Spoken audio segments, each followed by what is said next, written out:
No nii, tere, armsad õlisõbrad. Me oleme taas siia neljakesi kogunenud, Triin, Eeva ja Margit ja mina, Maris, et jagada siis doTERRA elustiili nippe, mõtteid, teemasid. Ja täna oleme siis siin valmis läbi rääkima ühed väga nagu õlide maailma alustalad.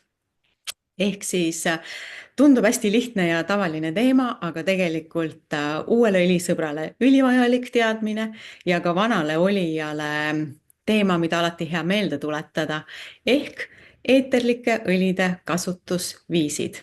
Mis need on, millal mida eelistada, miks mida valida, mis on ühe või teise nagu taustad, ohukohad ja muud vajalikku infot sinna, mis on vaja teada. Aga igal juhul hea meeldetuletus kõigile, et millised siis on meie eeterlike õlide kasutamise 3 põhiviisi. Me seda kõik teame, et on 3 põhilist viisi, aga millised need on, hakkame järjest siis arutama, mis on kõige esmasem, mis on kõige põhilisem, kust ka see nimi tuleb, et nad on eeterlikud õlid, siis lähme teele, vaatame täpsemalt. Ja esimene, kõige põhilisem või kõige esimesem kogemus eeterlike õlidega on sissehingamine, nuusutamine ja mina räägingi siis sellest, et kuidas me läbi sissehingamise eeterlikke õlisid kogeme. Ma jagan ekraani ka, on ilusti näha. Nii et ehk siis sellest tuleb siis tõesti see nimi ka, et sissehingamine aromaatne. Järgmisel slaidil on natukene sümboleid ka, mida sa raamatutest võid leida, aga kui sa hingad eeterliku õli sisse, siis 2 sekundiga jõuab see sinu aiu ja täpsemalt sinu limbilisse süsteemi. Ja limbiline süsteem on see, mis hoolitseb siis meie emotsioonide eest, meie emotsioonikeskuseks on ta. Ja samamoodi ka meie mälestuste, toob nii-öelda mälestusi ülesse. Ehk siis kohe, kui sa mingit lõhna tunned, mingi lõhn läbi sinu nina jõuab sinu aiu, siis limbiline süsteem reageerib ja paneb sind tundma mingisugust emotsiooni või siis toob esile mingisuguse mälestuse, mis on ka seotud mõne emotsiooni või mõne tundega. Ja sellepärast ongi just eeterlikke õlisid kasutatud aroomteraapias või kasutatakse aroomteraapias just sellepärast, et meie emotsioone ja mõjutada ja tuua esile just selliseid mälestusi, mis tekitavad meile mõnusad, lõõgastavad head tunded, et me saaksime tervendada ja lahti lasta siis need kogemused, emotsioonid, mida me ei taha tunda. Nii et aroomateraapias siis esimene ja põhimõtteliselt mingites koolkondades ka ainus viis, kuidas eeterlikke õlisid kasutataksegi, siis ongi läbi sissehingamise ja limbiline süsteem ja läbi selle limbilise süsteemi läheb siis õli väga kiiresti ka üle kogu keha laiali, et jõuab edasi mujale. Ja raamatutes võid sa leida siis aromaatik, eesti keeles ka veel aromaatne on see sissehingamine ja kuidas me siis hingata saame eeterlikke õlisid. Neid võimalusi on väga mitmeid. Sa võid hingata otsepudelist, sa võid tilgutada peopesale ja teha peopesasid, hõõruda kokku ja teha selline mõnus selline aroomipesa endale nina ümber ja siis nuusutada siit niimoodi pikalt, kas või 3 minutit mõnusalt võtta selline lõõgastus ja see väga hästi kiiresti rahustab su keha või rõõmustab su keha või annab motivatsiooni või inspiratsiooni vastavalt sellele, mis lõhna sa nuusutad, millist õli. Vastavalt sellele ta tekitab siis emotsiooni. Saad kasutada diffuuseris. Ma loodan, et diffuuser on meil kõigil olemas ja sa tead, mis see on, ehk siis selline lõhna nii-öelda lambikene, kus siis me sisse paneme vett, külma vett. Oluline on just panna jahedat vett ja see jahe vesi siis aurustub seal ja koos selle auruga tulevad siis eeterliku õli osakesed ruumi ja me hingame need sisse läbi limbilise süsteemi, jõuavad siis ka meie kehasse. ja miks on oluline just külma vee peale panna ja mitte küünla peale, nii nagu võib-olla mõned teavad, et küünlalambi peal siis nii-öelda saab eeterlikku õli lõhna, siis tuppa ja toa lõhnama panna, et sellepärast, et kuumus põletab ära need kasulikud teraapilised omadused, mis on meie puhastes doTERRA õlides. Et odavates õlides ei ole neid teraapilisi omadusi, aga seal ka see põletamine ei tee head, vaid pigem sünteetiliste ainete põletamine võib tekitada just natukene rohkem kahju kui kasu. Et sellepärast just eelistage pigem difuuserit, mitte seda lõhnaküünalt, et esiteks hoida neid teraapilisi omadusi ja need ka enda kehasse saada ja lõhn jääb ka parem.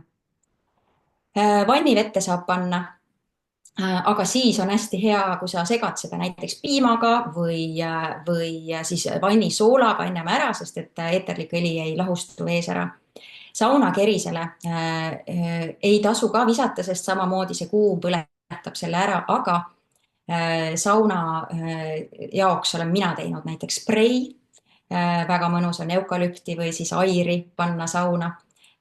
Sellise veesprei, mida ma siis pihustan sinna ruumi lihtsalt, et on selline mõnus aroom, et kes on harjunud saunas eeterlikke õlisid kasutama, et siis tead, et on sellised võimalused ja juuksed saavad olla meie difuused. Sa võid panna eeterlikke õlisid juustesse, sa võid panna riiete peale natukene kuskile, kui sa tahad, et nad lõhnama jääks, siis muidugi jälgi, et seal ei oleks kas baasõli sees või tsitrusõlid, mis võivad plekki jätta, et oleks selline valge eeterlik õli. Ja samamoodi, kui sa paned ka õli endale pulsikohtadele, siis sa hingad ka seda automaatselt sisse. Nii et võimalusi on erinevaid. Ja nüüd ma küsin, kas puhtus on oluline sissehingamise juures? Siis vastan juba ise ära, et jaa, et kui sa esimesel slaidil nägid, et kuidas sisse hingates läheb 2 sekundiga eeterlik õli meie aiu välja, et mitte ainult ninna ei jää, vaid päriselt ta läheb meie aiu ja kogu kehasse, siis loomulikult on ka sissehingamisel väga oluline kasutada puhtaid eeterlikke õlisid. Ja üldse jälgida seda, et mida sa sisse hingad ja millised on need lõhnad, mis sind ümbritsevad. Kas need on puhtad, sest ka parfüümid lähevad otse meie sisse või kodupuhastusvahendid, mida me kasutame, lähevad samamoodi meile, jõuavad meile kehasse läbi hingamise, lõhnaküünlad ja kõik muud sellised asjad, saunaga mingid mitte puhtad õlid. Nii et jälgi palun seda, mida sa kasutad ja vali endale sissehingamiseks enda ümber igas mõttes puhtad lõhnad, et mitte ainult eeterlikud õlid, vaid kõik muu, mida sa sisse hingad enda ümber, siis samamoodi. Minu poolt kõik, kas me räägime nüüd järgmisest kasutamisviisist või on kellelgi veel täpsustada midagi sissehingamise aromaatse kohta? Ma tahtsin öelda seda, et on olemas vaata need ehted ka, mille peal saab tilgutada. Need laavakivi ehted on ju, et need on ka hästi head, mis siis hoiavad seda eeterlikku õli enda sees ja siis saad selle lõhna endaga kaasas kanda terve päeva jooksul on ju. Et need on siis käevõrusid ja kaelakeesid, mida iganes. Kõrvarõngad me pole näinud. Aga see on hea idee, võiks teha. On ju. Aga mina rõpetan kohe üle ja mina olen siis Margit ja räägin teile täna sellest järgmisest enim tuntud või levinud kasutusviisist, mis on siis pealekandmine, topical inglise keeles ja kui te vaatate raamatust, siis seda pealekandmise sümboliks on kas siis käsi või on T-täht, et kui te raamatutest vaatate, et mismoodi seda ühte eeterlikku õli kasutada, siis on just niimoodi need ära märgitud. Aga mis see topical siis tegelikult on ju? See on siis sihipärane ehk lokaliseeritud kasutus. Ja lisaks ma tahan öelda, et loomulikult me räägime siin ainult doTERRA eeterlikest õlidest, sest et on olnud palju juhuseid ka niimoodi, et kui on pandud peale tavapoest ostetud lavendli eeterlikku õli, siis doTERRA eeterliku õliga on see ärritus nahalt maha võetud. Aga mis siis on? Ühesõnaga võiks öelda niimoodi, et lahjendamine on alati kasulik mõte. See ei ole õlide toime vähemaks tegemine, vaid hoopiski selle parema tulemuse saavutamine meie keha heaks. Võib tunduda natuke naljakas või imelik, et eeterliku õli segamine mingi baasõliga, nagu näiteks fractionated coconut oil, mis on siis see fraktsioneeritud kookosõli doTERRA oma, või siis ka ükskõik mis teine baasõli, et see kokkusegamine võib õlitoimet suurendada, aga nii see tegelikult on, sest et eeterlikud õlid on lenduvad, mis tähendab, et nad aurustuvad hästi kiiresti ära. Aga segades eeterlikku õli koos baasõliga, millel on siis nagu suuremad molekulid kui eeterlikel õlidel, siis on seda lendumist võimalik vähendada ja eeterliku õli kontakt nahaga jääb pikemalt püsima. See tähendab seda, et imendumine meie kehasse, meie naha kaudu on palju parem, sest et ilma baasõlita eeterlik õli imendub meie kehasse kõigest 4%, aga koos baasõliga, ükskõik millise baasõliga suureneb see imendumine 10%. Kui aga näiteks katta see pind, kuhu sa oled nüüd siis eeterlik õli koos baasõliga pannud, näiteks kui sa oled pannud talla alla balance'i õli või mingit muud asja või sa oled pannud selja peale mingit eeterlikku õli, siis paned peale kas siis sokid või paned rätiku, on ju, et see pind saaks kaetud ja siis suureneb imendumise protsess koguni 75%-ni. Nii et see on väga suur erinevus, kas sa lahjendad, ei lahjenda või siis sa katad selle pinna pärast ka kinni, et see imendumine oleks suurem. Ja kasutamist saab siis teha niimoodi, et kas sa paned eeterliku õli peopessa ja lisad sinna baasõli või siis sa paned hoopiski selja peale, nagu me teeme Symphony of the Cells'i või teisi kehapraktikaid, et sa paned õlitilgad selja peale ja siis katad selle baasõliga.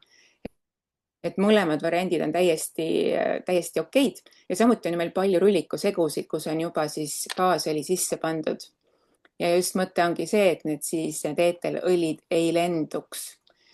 Ja lahjenduse puhul selles mõttes, et kuidas siis mõelda, kõige selline üldisem lahjenduse soovitus on üks tilk eeterlikku õli lahjendada siis 3 tilga baasõliga. Ma nüüd jagan slaidi ja siis me näeme veel rohkemgi, et kuidas nagu seda lahjendust teha.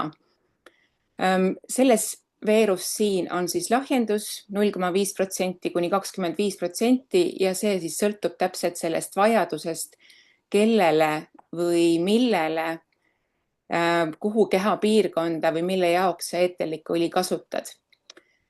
Kindel on see, et näiteks oregano, kassia ja cinnamon on doTERRA õlidest hästi tugevad, hästi tulised õlid, nende puhul on vaja rohkem lahjendust teha.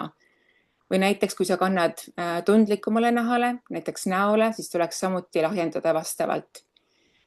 Kindlasti tuleb arvestada ka inimeste vanust, näiteks beebid, väikelapsed ja vanurid on need, kelle puhul tuleb kasutada tugevamat lahjendust. Ja siin on nüüd lahti seletatud see, et mis tähendab see 1% või 25%. Et kui sul on 5-milline rullikpudel ja sa tead, kelle jaoks sa tahad seda eeterlikku õli kasutada, sa vaatad, millise tugevusega eeterlikku õli segu sa endale teed, siis on see veerg siin, need tilgad on siis eeterlike õlide arvud. Et mida siis sinna pudelisse eeterlikku õli panna. Kui aga mõelda veel, et kuhu on mõttekas õlisid nahale kanda, siis ikka sinna, kus on probleem, et kui su põlv valutab, siis paned põlve peale ja kui sul on näiteks kõhugaasid, siis määrid päripäeva kõhu peale. Kui on sul näkku mõni punnikene tulnud, siis ilmselgelt tuleb sinna punni peale panna, et siis varba otsa pole mõtet panna. Aga samuti on head kohad näiteks meelekohad, pulsipunktid, talla alla ja talla alla on tegelikult üks hästi selline turvaline koht, sest seal esineb kõige vähem ärritust. Samuti on seal palju refleksoorseid punkte ja kolmas põhjus, miks talla alla kanda, on see, et seal on suured poorid, seal on suurem higieritus ja seega on ka imendumine suurem. Nii, ja üks oluline asi veel, kui Triin ütles, et kui sa sisse hingad, siis 2 sekundiga on eeterlikud õlid sinu limbilise süsteemi kaudu sinu kehas, siis lahjendatud eeterlike õlide segu nahale kandmine võib toimuda juba 2-3 minuti jooksul peale kandmist. See tähendab seda, et selle ajaga jõuavad õlide ühendid vereringesse ning sealt edasi närvisüsteemi ja teistesse piirkondadesse, mis siis vajavad toetust.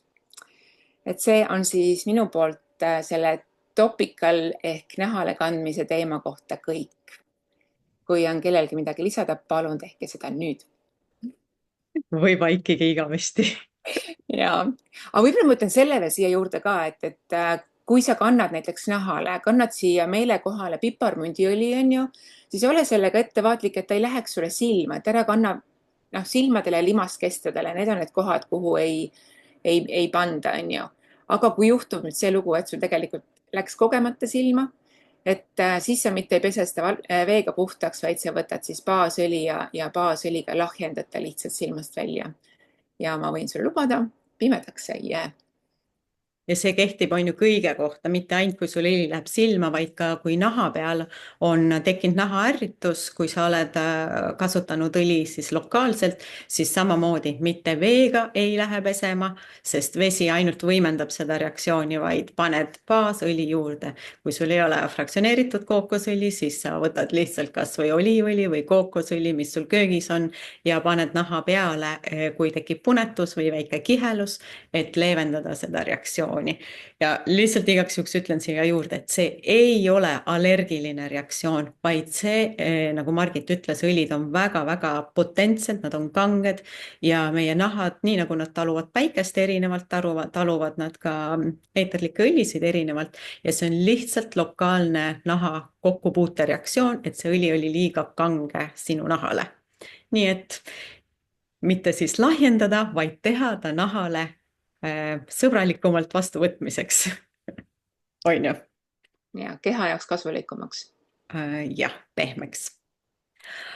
Aga meil on 3. kasutamisviis veel, mida põhiliselt kasutatakse, on ju, et aromaatne siis, kui on vaja meil tegeleda meeleolu ja just selliste, eriti ka kindlasti hormonaalsete teemadega. Lokaalne peale määrimine siis sellisel puhul, kui ikkagi kõht valutab, siis sissehingamisest on vähe, on ju, et me peame lokaalselt põlvevalu puhul kasutama selles kohas siis seda eeterlikku õli. Ja täpselt samal põhjusel, et viia õli siis oma sihtkohta kiiremini sügavamale keha sisse. Meil on ka 3. kasutamisviis, mis on seestpidine. Või siis ingliskeelselt on ju eternal ja raamatutes märgitakse ka siis i-tähega või on kapslimärk seal kõrval. Nii et see on 3. kasutamisviis, mis on teatud hetkedel väga õigustatud. Et kindlasti seespidine kasutamine ei ole number 1 kasutamisviis, et kui on ikkagi tuju paha, siis ei ole vaja kapsleid sisse võtta, vaid valida just selleks sobilik kasutamisviis. Aga seespidine kasutamine siis viib eeterliku õli kehas sügavamale, eriti kui on vaja meil toetada siseorganeid, kui on vaja tegeleda näiteks seedelunkonna teemadega, sealhulgas ka kõik siuksed seal keskkonnas elavate siis ebasobivate tüüpidega, keda me ei taha oma kehasse. Samuti rakutasandi toetusega, et siis on eeterliku õli kehasse sisse panemine väga-väga-väga õigustatud. Aga siin on ju mitmed asjad, mida tuleb alati jälgida. Nii nagu sissehingamise ja pealemäärimise puhul, siis samuti sissevõtmise puhul on see kvaliteet üli oluline. Ja siin ju koha peal sa ei pea isegi väga palju nagu midagi muud teadma. Tea, et doTERRA õlid on turvalised seespidiseks kasutamiseks. Need õlid, mis on mõeldud seespidiseks kasutamiseks. Ja hästi lihtne on meelde jätta, et mida tohib sisse võtta, siis selle järgi, et mis on söödavad taimed. Siis neid on alati turvaline kas kasutada siis oma joogivee sees, mida ilmselt kõik on harjunud tegema ja teate, et tilgakene mõnda tsitruseõli oma igapäevase vee sisse panna just nimelt sellel põhjusel, et see läheks meie seedeelundkonda, et see läheks kehas organismi sissepoole ja ta saab seal hakata oma kasutegureid siis rakendama kõige paremini. Samamoodi me võime tilgakesi tsitruselisi alati panna oma smuutide sisse, oma kastmete sisse, et kuna tsitruselisi me sööme, siis on alati lihtne mõelda, okei, ma võin seda eeterlikku õli ka kasutada.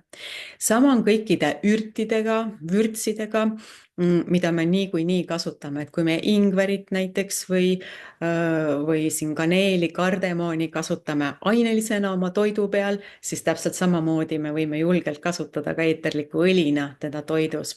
Aga nii nagu vürtsid on hästi kanged ka taimena, pulbrina, kuivatatuna, siis nii on ka vürtsi eeterlikud õlid väga-väga potentsed, kui sa kasutad neid eeterlikke õlina. Et eriti kaneel ja kardemon ja võivad, kui sa mõtled, et tassikese kohvi sisse oleks tore panna tilk kardemoniõli, siis esialgu see võib olla liiga palju. Ja täpselt sama on ürtidega, et minu enda kõige esimene eeterliku õli kasutamise kogemus toidus oli just nimelt, kui ma tahtsin pastakastme sisse panna oreganoõli, sest nii mõnus oleks sellist nagu väikest oregano särtsu sinna panna. Ja ma natukene olin isegi võib-olla sihuke üleolev, et mis see üks tilk terve poti peale, kuulge, pole midagi, on ju. Ja ma paningi selle ühe tilga ja teate, see pastakaste ei olnud söödav pärast. Et elu õppetund kohe sain selle koha, et tõesti õlid on väga-väga intensiivsed ja alandlikkuse selle ees. Et tea siis, kui sa tahaksid toidu sisse kasutada neid kangeid õlisid, väga potentseid õlisid, siis kasuta hästi hea viis seda teha on puidust hambatikuga. Sa kastad selle hambatiku sinna õli sisse ja segad siis kas oma kohvi sisse või kastme sisse või marinaadi sisse. Aga kui sa oled juba vilunud õlide kasutaja ja harjunud neid ka seespidiselt kasutama, siis sa harjud nende maitsetega ja minu jaoks tassi kakao sees tilk kardemoni kaneeliõli ei ole liiga palju, vaid see on ülimõnus selline särts sinna. Ja just nimelt me kasutame toidus ka neid sellepärast, et me saaksime kehale sissepoole ka neid kasutegureid, mida siis need söödavatel õlidel on. Ja hea reegel meelde jätta, mida ei tohi sisse võtta, on see, et kui sa ei tea, kas see taim on söödav, siis ära kasuta seespidiselt. Eriti käib see just nimelt selliste nagu sulle mitte tuntud taimede ja ka lilleõite puhul, et kui sa ei tea, siis pole vaja kasutada. Aga kui vaatad järgi ja tead, siis väga paljud lilleõlid on samamoodi seespidiselt kasutatavad ja ürdid, kõik siis need rohelised taimed, kõik sobivad seespidiseks kasutamiseks. Ja üldreegel on ka see, et õlide segud, mis meil on siin, näiteks Balance'ist oli juba korra jutt ja enamus õlisegud ka ei ole mõeldud seespidiseks kasutamiseks, välja arvatud siis OnGuard, mis on isegi juba valmis kujul meil ju kapslis pandud olemas, Zengest, mis imeline seedeelundkonna toetus, jällegi juba olemas ka kapslis, aga kui sul ei ole kapsleid, saad seda kas panna siis joogivette, tilgutada otse keele alla või on meil olemas tühjad kapslid, kus sees on sellised väiksed kapslid, teed selle lahti, tilgutad eeterlikku õli sisse ja väga oluline soovitus alati panna ka siia tühja kapslisse õlitilgale juurde baasõli. On see siis sinu oliivõli kodus, ma tean, et osad armastavad vahel panna ka D-vitamiini, mis on ka tavaliselt ju kas siis kanepõli või kookosõli või millegi sellise baasil. Ehk siis söödavat õli pane sinna juurde, et siis on see maole pehmem. Aga kui sa ei tunne ennast hästi ja turvaliselt eeterliku õli seespidisel kasutamisel, siis sa ei pea seda tegema, sest nagu Margit ütles, ka peale määrides imendub ta kehasse täielikult kiiresti. Ja uuringud on näidanud, et 20 minuti pärast on eeterlikud õlid leitavad kõikides rakkudes, kui sa neid oled kasutanud siis keha peal või sisse võtnud, et meie keha kannab selle laiali igal juhul.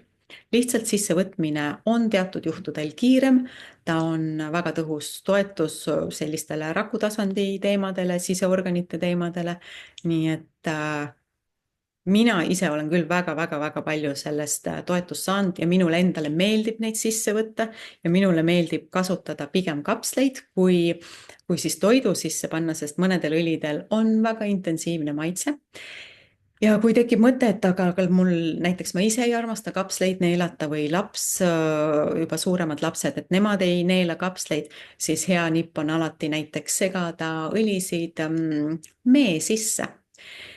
Eriti kui on siin kurkkraabib või on mingid sellised teemad, et siis mee sisse, paned mõned tilgad, segad ära ja siis laps limpsib hea meelega mett koos mõne tsitruselise õliga ja küsib juurde, aga samas saab keha toetust ja tervendust. Nii et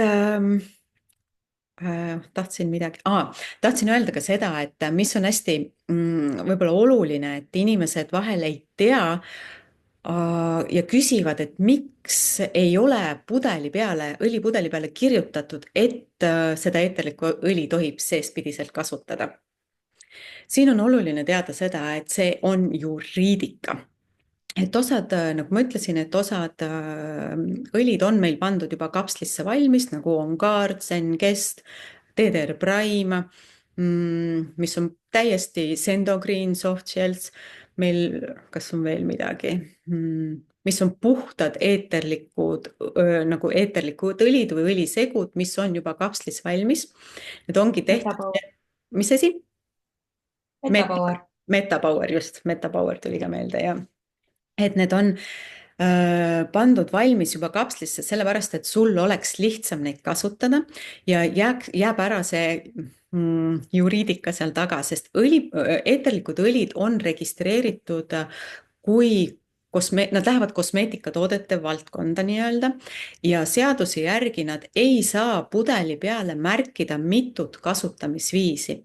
Ja see, et nad saaksid pudeli peale panna, et see on ka seestpidiselt kasutatav, nad peaksid registreerima selle toote toidulisandina.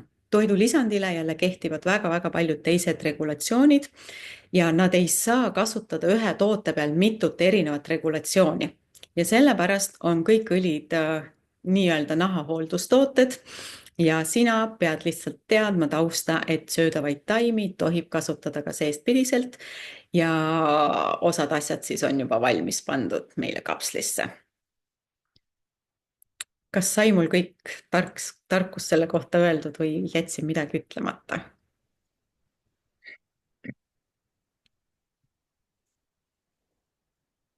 Tundub, et see kõik ülevaade on selge.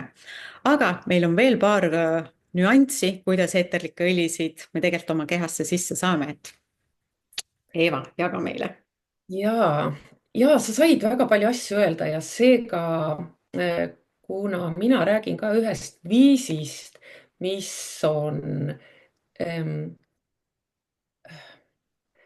ka seespidine, sellepärast kõik see Marise jutt, milliseid õlisi siis sellel viisil kasutada, millest ma hakkan rääkima, kehtib täpselt see minu puhul ka. Ja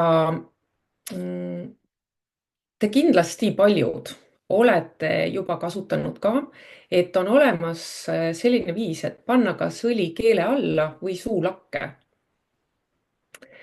Aga võib-olla vaatame natukene seda lähemalt, et mis see siis on, et kuidas see erineb siis sellest, et kas ma võtan kapsliga sisse või kuidas üldse keele alla panemine ja suulakke panemine, mis seal erinevat on.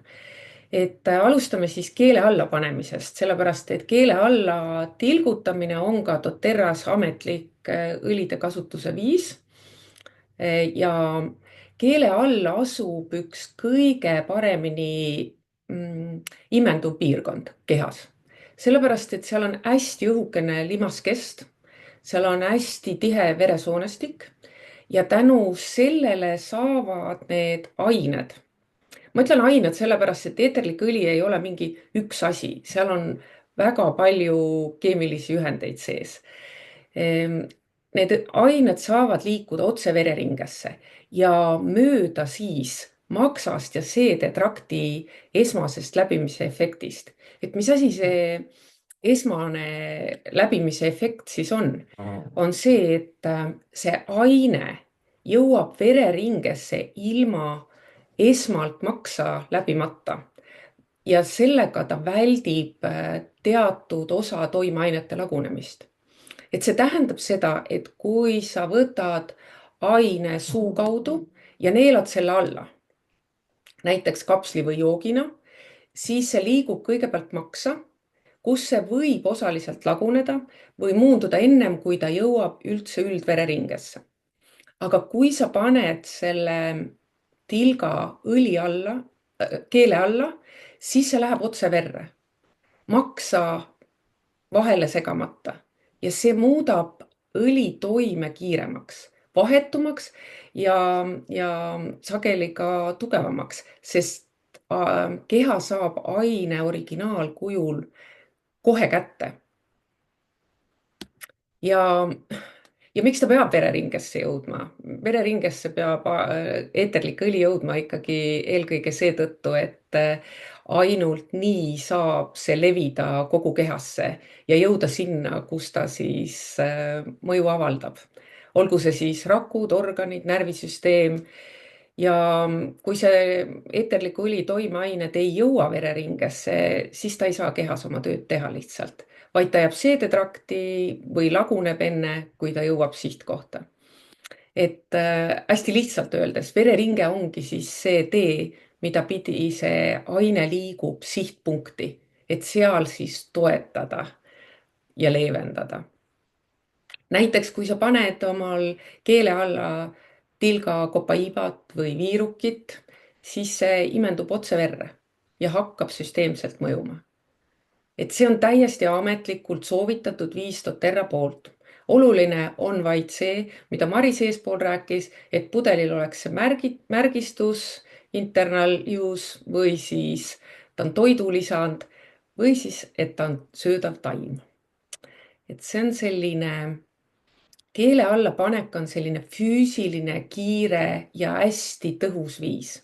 Et ja see on ideaalne just füüsilise keha toetuse jaoks, aga suulagi, et see liigume, suulagi on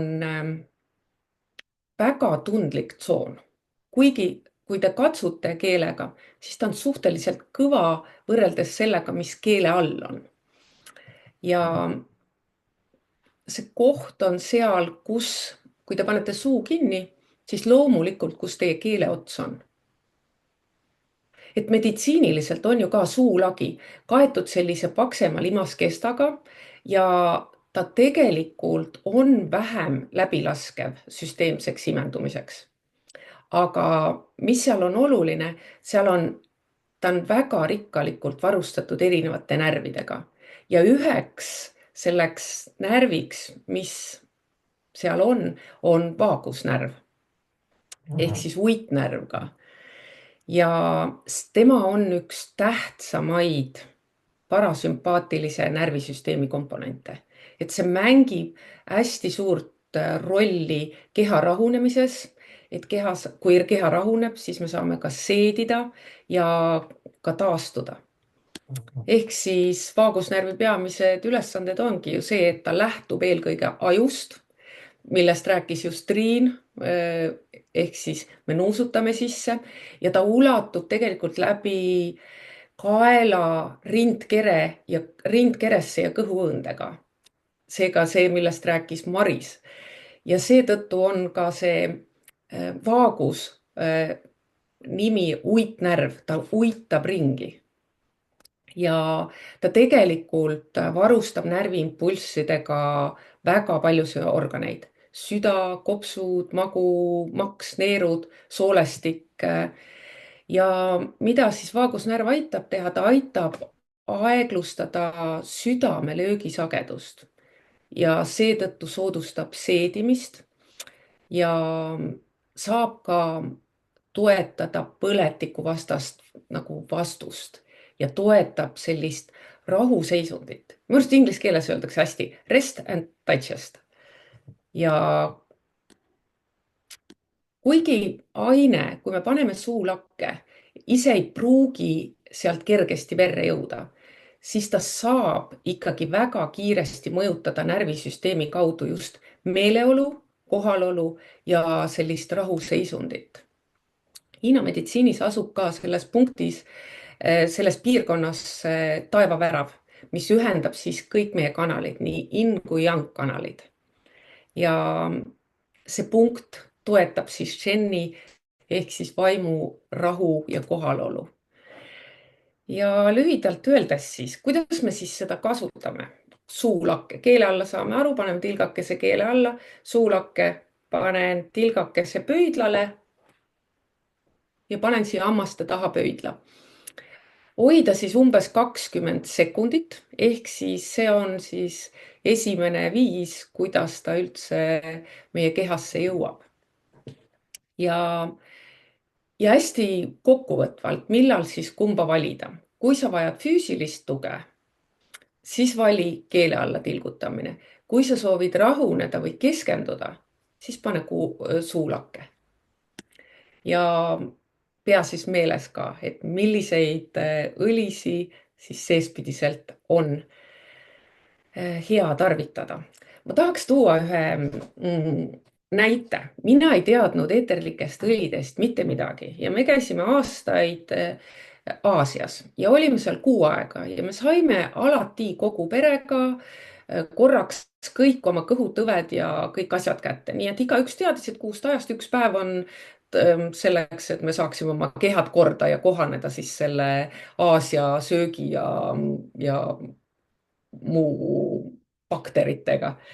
Ja siis üks naine andis minule kaasa onkoardi eeterlikku õli ja ütles, et see on väga hea. Ilma, et ta oleks öelnud, kuidas seda kasutada. Kuna me käisime jõulude ajal, siis ta lõhnas nagu jõul ja mul oli tohutu piparkoogiisu. Ja ta lõhnas nii hästi, et ma panin selle keele alla. Ta oli mõru ja ma teadsin, et nüüd on vaja teha seda, et mitte keegi ei läinud hommikul ennem toast välja, kui tilk oli keele all. See oli esimene reis, kus meil ei olnud kellelgi mitte ühtegi kõhuviirust. Me saime nautida kõik 6 aega oma reisi rahulikult. Nii et tunnetage, ise te teate, kuidas on, et keele all kehatugi, suulaes vaimutugi. Et lihtsalt keha ütleb sulle ise, et millist ust sa täna siis avad. Ma loodan, et ma sain selle enam-vähem räägitud, et see on selline mõnus viis. Üks asi on veel, et kui sa alustad alles eeterlike õlide teekonda, siis sa võid samamoodi selle ühe eeterliku õli lahjendada õliga ja baasõliga ja panna ka keele alla ja suulakke. Lihtsalt see mõju on natukene aeglasem ja ta ei ole nagu nii kontsentreeritud, aga mõju on ikka hea. Aitäh teile! Mul tekkis selle peale kohe tahtmine võtta melissi ja jälle suulakke hakata panema. Sest melissi teekond just nimelt käib läbi selle suulae aktiveerimise ja kes on tundlikumad, siis minu meelest on täiesti tunda, kui sa vajutad selle pöidla siia suulakke, kuidas see nagu kehas läheb kõik laiali. Nii et nagu sa näed, 3 põhilist kasutamisviisi, aga iga kasutamisviisi juures on see skaala jälle nii palju laiem, et eriti kellel on palju juukseid, siis minu lemmik on absoluutselt juuste kasutamine difuuseriks, nagu Triin ütleski. Ja see kestab päevi, sest vahel lähed kuskile, keegi, jumala imelik, miks sa mind nuusutad, et su juuksed lõhnavad nii hästi. Sest mul on kogu aeg harjumus panna juuste otstesse või juustesse eeterlikku õli ja see ise ei tunne, aga jääb sinna püsima väga-väga pikaks ajaks. Ja siis lokaalne kasutamine on ju siis, kui lokaalsesse kohta on pinge, mida on vaja leevendada ja seestpidisel siis vastavalt kas vajab seedeelundkond toetust, siseorganid toetust või siis on vaja kiiresti terves kehas laiali see närvisüsteemi toetuseks saada. Tegelikult lihtne, loogiline ja lahjendamise juhised Margit jagas väga head.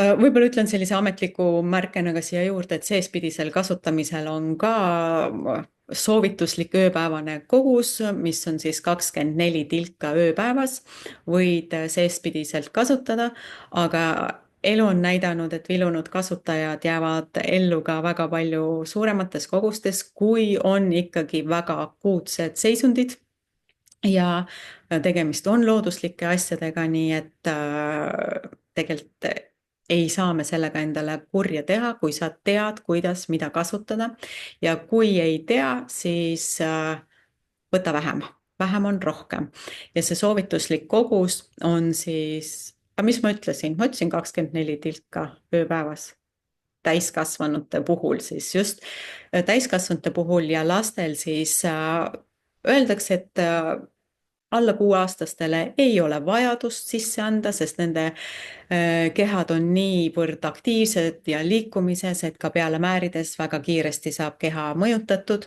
aga alates 6-aastastest siis kogus poole väiksem, mida siis ööpäevas soovitatakse anda. Aga jällegi, kui sa oled vilunud kasutaja, tunned oma lapsi, lapsed on harjunud, siis näiteks minu majas ka väga palju väiksemate laste puhul olid need ongaardi pärlikesed väga-väga-väga praktilised abilised igasuguste kõhuhädade puhul ja just, et sa saad võtta neid ilma veeta, nad lähevad hästi lihtsalt alla ja ikkagi, kui on mingi kõhujama liikvel, siis see ongaard, mis hävitab reaalselt viiruseid ja baktereid, läheb otse sinna kohta, kus kogu see pull toimub ja ta lõpetab hästi kiiresti selle töö seal ära, selle jama seal ära, et keha saaks korralikult töötada. Loodan, et saime kõik olulise info edasi antud. Kas on äkki küsimusi, mõtteid? Kõik on selge nagu sulavesi. Igal juhul on see hea ülevaade meeldetuletamiseks või uuele õlisõbrale üldse endale teadvustamiseks, kuidas siis õlisid kasutatakse, kui palju on neid kasutamisviise ja kohtume järgmisel korral. Meie järgmine Elustiili Zoom on 16. juunil. Siis vaatame, mis teie küsimused on, mis teie mõtted on, millest me siis räägime. Aga enne, kui me siin Zoomi vahendusel kohtume, siis kohtume hoopis päriselus 7. juunil juba, see on juba peatselt, et koos veeta üks suvine mõnus inspiratsioonipäev Pühalis, mis on endine Adila, siis heaolukeskus, nüüd on ta Pühali keskus või Pihali ja koht on Pühali või oli vastupidi. Igal juhul sündmuse info on kõikides gruppides olemas ja väga-väga-väga ootame kõik teiega päriselus kohtumist nii uute kui vanade õlisõpradega ja tuleb üks üli-tore päev. Nii praktiliste teadmistega kui ka uudistega konverentsilt. Nii et ole kohal. Kohtumiseni 7. juunil Pühalis ja 16. juunil taas siin meie Elustiili Zoomis. Tšau!